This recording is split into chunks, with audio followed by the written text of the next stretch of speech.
عمرك سمعت عن التليف الكيسي؟ التليف الكيسي مرض منتشر يصيب الآلاف من العالم، ومعظم الناس ليس عندهم معلومات كافية عنه.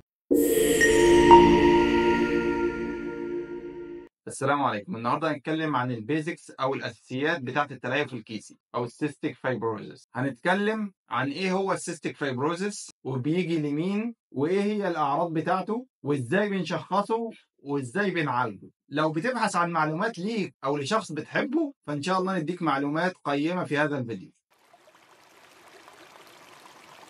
السيستيك فايبروزس هو مرض جيني بيدمر الرئة والجهاز الهضمي غالبا، وممكن يصيب أي مكان في الجسم، وهو ميوتيشن يعني طفرة جينية في جين اسمه CFTR جين. المرض الجيني ده بيتسبب في إن السكريشن، إن هو المخاط اللي يكون بيلطف الجسم أو الشعب الهوائية بتكون ستيكي أو بتكون تقيلة جدا وبتكتم الشعب الهوائية أو تكتم القنوات، فيحصل فيه سيستس أو حويصلات كبيرة مليانة بهذا المخاط. السيستيك فايبروز زي ما قلنا ان هو مرض جيني بيجي للشخص اللي يورث الجين المصاب من الاب والام، ما ينفعش من الام لوحدها او الاب لوحده، مع العلم انه لو ورثوا من احد الاب او الام ممكن يكون حامل للمرض وينقله للابناء فيما بعد. علشان كده الفاميلي هيستوري او التاريخ المرضي العائلي مهم جدا في تشخيص هذا المرض. أعراض السيستيك فايبروز بتكون مقسمة لقسمين، شق في الجهاز التنفسي وشق في الجهاز الهضمي. الجهاز التنفسي بيكون متميز بميوكس أو بلغم ثيك، يعني ناشف وصعب إن المريض يخرجه بسبب كمية الملح اللي فيه. وكذلك الجهاز الهضمي بيحصل فيه برضه انسداد معوي ومشاكل كذلك، ومشاكل في الدايجستيف سيستم والإنزيمات الهاضمة ما تعرفش تطلع، ومشاكل في البنكرياس. الموضوع ده ممكن يعمل لنا عدوى متكررة في الصدر، ممكن يعمل لنا تزييق، ممكن يعمل لنا ضيق في النفس، ممكن يعمل لنا نزل بوليب يعني لحميه في الانف، ممكن يعمل لنا ساينوسايتس يعني التهاب الجيوب الانفيه. وفي الجهاز الهضمي ممكن يعمل لنا امساك مزمن، ممكن يعمل لنا نقص في الوزن بسبب نقص الانزيمات الهاضمه، ممكن يعمل لنا انسداد معوي.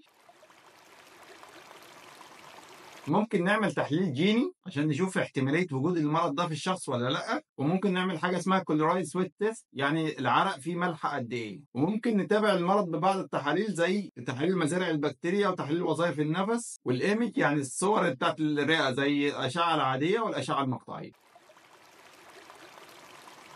لأن المرض جيني ليس له علاج حتى الآن، ولكن في حاجات بتحسن الكواليتي اوف لايف، يعني بتحسن جودة الحياة جدا جدا مع المرض. أول حاجة الأنتي بايوتكس أو المضادات الحيوية للإنفكشن للعدوى عموما. تاني حاجة مذيبات البلغم، لو البلغم ثيك لازم نذوبه. تالت حاجة الملينات لو في إمساك مستمر. رابع حاجة إنزيم لو الإنزيم فيها نقص والشخص ما بيزيدش في الوزن. والعلاج الطبيعي بعد ده كله مهم جدا جدا جدا في تفريغ الرئة من البلغم أو الميوكاس. وبرضه المريض بينصح بأكل ذا قيمة غذائية عالية. بعض الأحيان بنحتاج للجراحة عشان نشيل بعض الأماكن اللي فيها ميوكاس أو بلغم كتير ومش مفيدة، زي بعض الأماكن اللي في الرئة اللي بيكون فيها برونكيكسس أو تمدد شعب رهيب. من الأفضل للناس اللي عندهم سيستيك فايبروز يتعالجوا في سنترز أو ناس متخصصة في هذا الأمر، مش أي دكتور صدر أو أي دكتور جهاز هضمي، لأن الموضوع ده فيه تقنيات حديثة وفي تطور مستمر. فالافضل في مرض زي ده تتوجه لشخص او لسنتر متخصص في هذا المرض. عندنا طبعا القصر العيني في سنتر للسي اف بيقدم هذه الخدمه.